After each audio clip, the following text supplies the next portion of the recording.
నేస్తాలైన శ్రీరుద్ర వారి మట్టి గణేశ విగ్రహాలు ఇప్పుడు అన్ని రత్నదీప్ స్టోర్స్ లో లభ్యం. త్వరపడండి. నమస్తే, నేను Keshav. Welcome to Suman TV. ఆంధ్రప్రదేశ్లో ప్రభుత్వం తీసుకుంటున్నటువంటి వరద విపత్తు నిర్వహణ సహాయ చర్యల్ని చూసిన తర్వాత ప్రభుత్వ ఉద్యోగులు కూడా స్పందించారు. పెద్ద ఎత్తున విరాళాలు ఇచ్చేందుకు ముందుకు వస్తున్నారు. వీరితో పాటు రాష్ట్రంలోనే అనేక మంది ప్రముఖ సంస్థలు కూడా విరాళాల ద్వారా బాధితుల్ని ఆదుకునేటువంటి ప్రయత్నాలు చేస్తున్నాయి. ఈ అంశాన్ని విశ్లేషించేటువంటి ప్రయత్నం చేద్దాం. మనతో పాటు చంద్ర శ్రీనివాస్ గారు, పొలిటికల్ అనలిస్ట్. చంద్ర శ్రీనివాస్ గారు నమస్కారం. నమస్కారం అండి. ఈ విరాళాల విషయంలో పవన్ కళ్యాణ్ గారు ఒకేసారి ఒక మెగా విరాళం ప్రకటించడం, తర్వాత వరుసగా చాలా మంది రావడం, అలానే ప్రభుత్వ సిబ్బంది ఇనిషియేషన్ తీసుకోవడం అనేది కూడా చాలా ఆసక్తికరంగా మారింది. తెలంగాణలో కూడా రెస్పాండ్ అయ్యారు. టీఎన్జిఓలు అయితే 130 కోట్ల విరాళాన్ని వన్ డే బేసిక్ శాలరీని అనౌన్స్ చేశారు. సో ఆంధ్రప్రదేశ్లో ఏంటి, ఎలా ఉంది పరిస్థితి? డెఫినెట్గా అంటే మీరు దాన్ని ఆ మంచి పరిణామంగా మనం భావించాలి. బేసిక్ పే, ఒక రోజు వేతనాన్ని ఎన్జిఓ నేతలు అందరూ, ఉద్యోగులు అందరూ కలిసి 120 కోట్లు ఇవ్వటం అనేది చాలా మంచి పరిణామంగా మనం భావించాలి. 120 crores అంటే మామూలు విషయం కాదు. చాలా పెద్ద, చంద్రబాబు నాయుడుకి ఒక ఊరట. అంటే వరద బాధితులకు సహాయంగా మేమంటే అనే ఇది ఉద్యోగ సంఘాలన్నీ కూడా తీసుకున్నట్టుగా కనపడుతుంది. అంటే వాళ్ళకి కావలసినది తోటి ప్రజలు ఇబ్బందుల్లో గురవుతే స్పందించే హృదయం కావాలి. కాబట్టి ఈ కూటమికి పూర్తి సపోర్టు అన్ని శాఖల నుంచి ఉన్నట్టుగా కనపడుతుంది. లేకపోతే ఒకేసారి అంత పక్కన తెలంగాణ రాష్ట్రంలో ఏదైతే ఉందో ఇంకా స్పందించలేదని చెప్పి చాలామంది అనుకున్నారు. కానీ 120 crores వాళ్ళు దానికి సంబంధించిన ధృవీకరణ పత్రాన్ని చంద్రబాబు నాయుడుకి ఇవ్వటం అందరూ కూడా హర్షిస్తున్నారు. అదే సమయంలో పంచాయతీరాజ్ కూడా మీరు చెప్పినట్టుగా 1,60,000 మంది ఉద్యోగులు, పంచాయతీరాజులు, సచివాలయ ఉద్యోగులు మొత్తం కలిపి దాదాపు 14 కోట్లు ఇచ్చారు. ఇది మా నాయకుడిని చూసి పంచాయతీరాజ్ శాఖ మంత్రిగా పవన్ కళ్యాణ్ కూడా ఆయన స్ఫూర్తితో ఇచ్చామంటున్నారు. అదే సమయంలో ఒకరోజు మూల వేతనం అది 14 కోట్లు. లేకపోతే 60,000 మంది పంచాయతీరాజు, ఇంజనీరింగ్ విభాగం సభ్యులు కలిపి 75 లక్షలు ఇచ్చారు. లేకపోతే గ్రామీణ నీటిపారుదల వాళ్ళకి సంబంధించి వాళ్ళు 10 లక్షలు, వాళ్ళు కొంతమంది తక్కువగా ఉన్నారు. అంటే మొత్తం కలిపి 14,85 లక్షలు. ఇక్కడ ఇటు ఉప ముఖ్యమంత్రి గారిని చూసి, ఇటు ముఖ్యమంత్రి గారిని చూసి దాదాపుగా ఈ కూటమి, ఈ నాయకత్వాన్ని చూసి ప్రభుత్వానికి మేము కూడా ఉద్యోగులు ఉన్నాం కదా, మేము మా వంతు చేయాలనే ఆ తలంపు రావటం ఏదైతే ఉందో మనం అందరూ కూడా అప్రిషియేట్ చేయాల్సిన విషయం.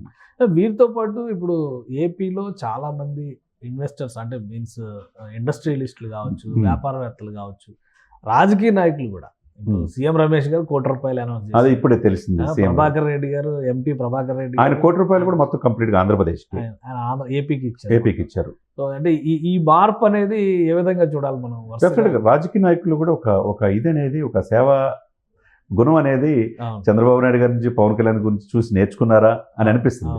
ఎందుకంటే సీఎం రమేష్ గారు ₹1,00,00,000 ఆంధ్రప్రదేశ్కి ఇవ్వటం, ఆయన అనకాపల్లి ఎంపీ బాధ్యతగా ఇదిలో బీజేపీ ఉన్నాడు. ఇప్పుడు ప్రకృతి విలయం ఇలా ఇబ్బందులు గురవుతుంటే ప్రజల కోసం నేననేది ఒక సహాయం ₹1,00,00,000 అనౌన్స్ చేయడం అనేది మంచి పరిణామం. అదే విషయంలో ఆంధ్రప్రదేశ్ చెందిన వ్యక్తి, కృష్ణా జిల్లాకు చెందిన వ్యక్తే మాజీ సుప్రీంకోర్టు ప్రధాన న్యాయమూర్తి గారు కూడా ఈ ఇరు రాష్ట్రాల రెసిడెంట్ కమిషన్ పిలిపించి చెరొక 10 లక్షలు ఇవ్వటం అనేది, నేను సహాయం చేయటమే కాకుండా అందరూ కూడా స్పందించండి, ఇటువంటి పరిస్థితుల్లో మనం ప్రభుత్వానికి, రాష్ట్రానికి అండగా ఉండాలని మాజీ సుప్రీంకోర్టు ప్రధాన న్యాయమూర్తి ఎన్వి రమణ గారు పిలిపించారు. అదేవిధంగా వెంకయ్యనాయుడు గారు కూడా ఇరు రాష్ట్రాలకి చెరో ₹5 లక్షలు ఆయన ఇవ్వటం కావచ్చు, మాజీ ఉపరాష్ట్రపతి. ఏదైనా కానీ ఒకవైపు సినిమా నటులు, ఒకవైపు పారిశ్రామికవేత్తలు, దివీస్ ల్యాబ్ అయితే కంటిన్యూగా ఆయన ఫుడ్ సప్లై చేస్తున్నారు ఇస్కాన్ ద్వారా. అదే సమయంలో వీళ్ళు కూడా, మెగా వాళ్ళు కూడా మేము పనిచేస్తున్నాము, కావాల్సింది ఎప్పటికప్పుడు ఇవ్వడానికి రెడీగా ఉన్నామని చెప్పి వాళ్ళు వస్తున్నారు. ఇవన్నీ కూడా ఇరు రాష్ట్రాలకు ఒకేసారి ఇంత విపత్తు మనం ఎక్స్పెక్ట్ చేయాలి. ఇటు కృష్ణమ్మ ఇదే అయినట్టుగా అటు సైడు ఖమ్మం జిల్లా మొత్తం అతలాకుతలమై ఇప్పుడు కూడా బయటికి రాలేని పరిస్థితిలో ఈ బురద పేరు ఇప్పుడు ఒక రకంగా తేరుకున్నట్టుగా మనం చూడొచ్చా? 2 రాష్ట్రాల్లో కూడా అదే వర్షం అనేది ఎర్లీ మార్నింగ్ మళ్ళీ పడతా ఉంది. ఈ 2-3 రోజులు మనం అయితే కానీ తేరుకున్నట్టు కాదండి. సో దాదాపుగా సహాయక చర్యలు అయితే ఆల్మోస్ట్ అందరికీ రీచ్ అయినట్టు భావించవచ్చు. డెఫినెట్గా డిజాస్టర్ మేనేజ్మెంట్స్ కేంద్ర ప్రభుత్వం పూర్తి సహకారం, అవసరమైన హెలికాప్టర్లు పంపించారు. ఎక్కడ విపత్తుల బృందం అయితే ఉన్నారో, ఎన్డీఆర్ఎఫ్ దళాలు అయితే అటు తెలంగాణలో కావచ్చు, ఆంధ్రప్రదేశ్లో కావచ్చు, నిద్రపోకుండా పనిచేశారు. కాబట్టి ఇంతమందిని ప్రాణాపాయ నష్టం తక్కువగా 30-40 మంది మాత్రమే ఇదైతే అంటే ప్రాణ నష్టం ఎక్కువ జరగకుండా. అదే వాయనాడులో చూడండి, దాదాపు 400 మంది 500 మంది చనిపోయారు. గ్రామాలు 2-3 గ్రామాలు మొత్తం వెళ్ళిపోయింది. కానీ ఇక్కడ కరెక్ట్ టైంలో స్పందించారు ప్రభుత్వ యంత్రాంగం మొత్తం.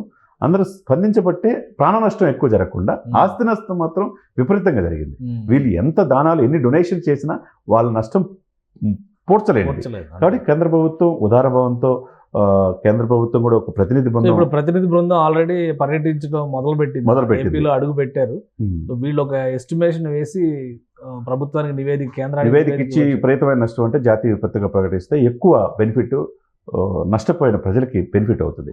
అదేవిధంగా అమిత్ షా గారు కూడా ఆయన ప్రత్యేకంగా ఆయన హోంశాఖ నుంచి ఒక బృందాన్ని కూడా పంపించారు.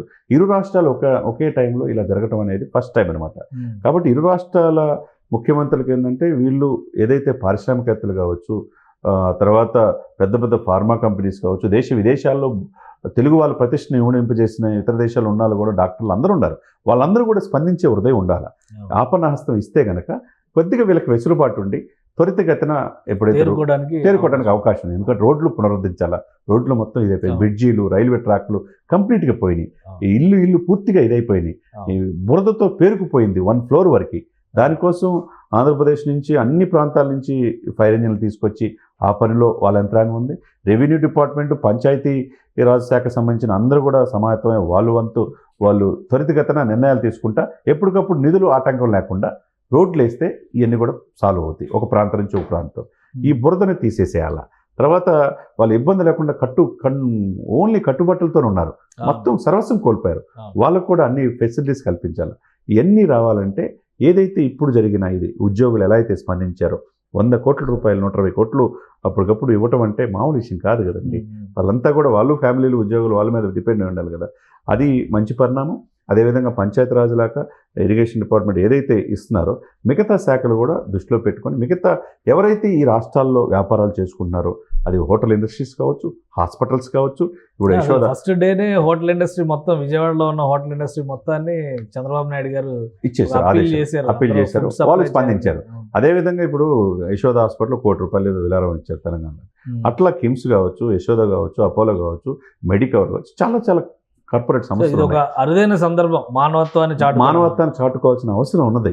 ఎమ్మటే ఇరు రాష్ట్రాల ముఖ్యమంత్రులకి ముఖ్యమంత్రి సహాయ నిధికి బెనిఫిట్ కనుక వాళ్ళు చేస్తే వాళ్ళు చేసే సహాయం ఏదో దానికి ఉపయోగపడుతుందండి. రైట్. థ్యాంక్ యూ చంద్ర శ్రీనివాస్ గారు. ఇది ఏపీలో తెలంగాణలో జరిగినటువంటి విపత్తుల నుంచి ఇప్పుడిప్పుడే తేరుకునే పరిస్థితులు కనిపిస్తున్నాయి. వాతావరణం అనుకూలిస్తే కనుక వీలైనంత వేగంగా ఈ ప్రాంతాలు విపత్తుల నుంచి బయటపడేటువంటి అవకాశం ఉంది. ఇక పెద్ద ఎత్తున వితరణశీలతను చాటుకునే ప్రయత్నం చేస్తున్నారు ఏపీలో, తెలంగాణలో కూడా ఉద్యోగ సంఘాల నాయకులు, ఉద్యోగులు కూడా. అందరూ కలిసి దాదాపు తెలంగాణలో 130 కోట్ల రూపాయలని డొనేట్ చేస్తే ఏపీలో 120 కోట్ల రూపాయలు ప్లస్ పంచాయతీరాజ్ శాఖ నుంచి మరొక 14,85,00,000 రూపాయల చొప్పున విరాళాలు ఇచ్చారు.